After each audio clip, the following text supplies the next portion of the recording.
Hello all, myself doctor Prem, நுரையீரல் மருத்துவர். Pulmonary எடிமாங்கிறது லங்ஸுக்குள்ள நீர் கோக்குறது. அதுக்கு மெயின் காரணம் பார்த்தோம்னா மெஜாரிட்டி கார்டியாக்காக தான் இருக்கும். ஹார்ட்டில் பற்பல காரணங்கள் வரும். அதோட சிம்டம்ஸ் பார்த்தா மூச்சுத்திணறல் இருக்கும், ஃப்ளாட்டாக நம்மளால் படுக்க முடியாது, எஞ்சி உட்காந்துட்டு இருக்கணுமே போல இருக்கும், அதிகப்படியான வேர்வை சில பேர்த்துக்கு வரும், படபடப்பு இருக்கும், தலை சுத்து இருக்கலாம், சளி வரும். ஆனால் சளினா கட்டியாக வராது, ஒரு நுரைய சோப்பு நிற மாதிரி வரும். சில நேரங்களில் ஒரு பிங்க் கலரில் கூட சளி வர்றதுக்கு வாய்ப்புகள் உண்டு.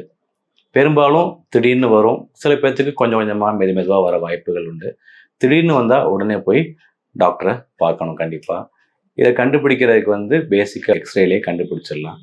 அதுக்கப்புறம் என்னென்ன காரணங்கிறது பார்க்குறதுக்கு மற்ற டெஸ்ட்டுகள் தேவை. காரணங்கள் நான் ஏற்கனவே சொன்ன மாதிரி கார்டியாக் ப்ராப்ளத்தில் வரும். கார்டியாக்கில் என்னென்ன வரும்? இரத்த குழாய், அதாவது நம்ம ஹார்ட் அட்டாக்னு சொல்கிறோம்ல, இரத்த குழாயில் அடப்புல, அதனாலேயும் வரும். இருதயத்தோட சதை தடிமன் கூடுறது, கார்டியோ மயோபதின்னு சொல்லுவோம், அதனால வரும்.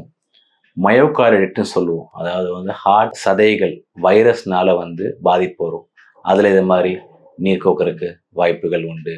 வால்வு பிரச்சனைகள், வால்வு ஒழுங்காக வேலை பார்க்காம இருந்தால் இது மாதிரி நீர் கோக்கும்.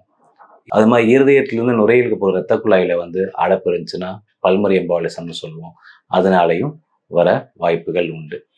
இது எல்லாமே இருதயத்தினால. அடுத்து பார்த்தோம்னா ஹீமோக்ளோபின் கம்மியாக இருந்தாலுமே ஹார்ட் செயல்பாடு கொஞ்சம் மாறுபட்டு நுரையீரலுக்குள்ள நீர் கோக்க வாய்ப்பு உண்டு. இன்னொன்று, கல்லீரல் பாதிப்பு இருந்தால் உடம்புல நீர் கோக்கும் பொழுது வயிற்றுலையும் நீர் கோக்கும். வயிறு பார்த்தீங்கன்னா கல்லீரல் பாதிப்பு உள்ளவங்களுக்கு லிவர் ஃபெயிலியருக்கு வயிறு பெருசாக இருக்கும், அந்த நீர் அப்படியே நுரையீரலுக்குள்ளே போய் கோத்துரும். இது ஒரு காரணம். இன்னொரு காரணம் கிட்னி பாதிப்பு உள்ளவங்களுக்குமே உடம்புல நீர் கூட இருக்கும் பொழுது, அதனால நம்ம டயாலிசிஸ் பண்ணுறோம், அந்த நீர் அப்படியே நுரையீரலில் போய் படிஞ்சிரும். ட்ரெக்கிங் எல்லாம் போவாங்க, அதில் ரொம்ப ஜாஸ்தி ஹைட் உள்ளவங்க போகிறாங்கன்னா திடீர்னு இந்த மாதிரி ஹை ஆல்டிடியூட் பல்மரி எடிமான்னு சொல்லுவோம், இதுமாதிரி வர வாய்ப்புகள் உண்டு. சில மருந்துகள்னால வரலாம். ஹார்ட் பிரச்சனைனால வந்துச்சுன்னா நம்ம அதை கார்டியோஜெனிக் பல்மரி எடிமான்னு சொல்லுவோம். ஹார்ட் பிரச்சனை இல்லாமல் நான் ஏற்கனவே சொன்னாப்புல லிவர் ப்ராப்ளம், இல்லை கிட்னி ப்ராப்ளம், இல்லை வேறு ஏதாவது ப்ராப்ளத்தினால வந்துச்சுன்னா நம்ம நான் கார்டியோஜெனிக் பல்மரி எடிமான்னு சொல்லுவோம். சில நரம்பியல் காரணத்தினால கூட நுரையீரலில் நீர் கோக்க வாய்ப்புகள் உண்டு. இன்னொன்று ரேர் காம்பவுண்ட் ஒரு பிரச்சனைன்னு பார்த்தோம்னா transfusion related acute lung injury சொல்லுவோம், அதுவும் ஒரு நுரையீரலில் நீர் கோக்கிறது தான். ஸோ பேசிக்காக எக்ஸ்ரே வச்சு கண்டுபிடிச்சிட்டு அதுக்கப்புறம் மற்ற டெஸ்ட்டுகள்லாம் பண்ணி எதனாலன்னு பார்த்து நம்ம அதை கண்டுபிடிக்கணும், அதுக்கு தகுந்த ட்ரீட்மெண்ட் கொடுக்கணும். மெயினாக ட்ரீட்மெண்ட்னு பார்த்தோம்னா நுரையீரலுக்குள்ளே சேர்ந்துருக்க நீரை வெளியில் ரிமூவ் பண்ணணும்.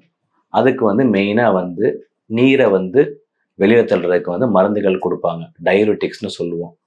ஸோ அந்த டயயூரெட்டிக்ஸுங்கிற மாத்திரைகளோ ஊசியோ போடும் பொழுது அந்த லங்ஸ்குள்ளே உள்ள நீர் எல்லாமே கொஞ்சம் கொஞ்சமாக குறையும். அது போக எது ஒரு மூல காரணம் ஹார்ட் பிரச்சனையா, அதை நீங்கள் சரிப்படுத்தும் போது நீர் குறைஞ்சிரும். நன்றி, வணக்கம்.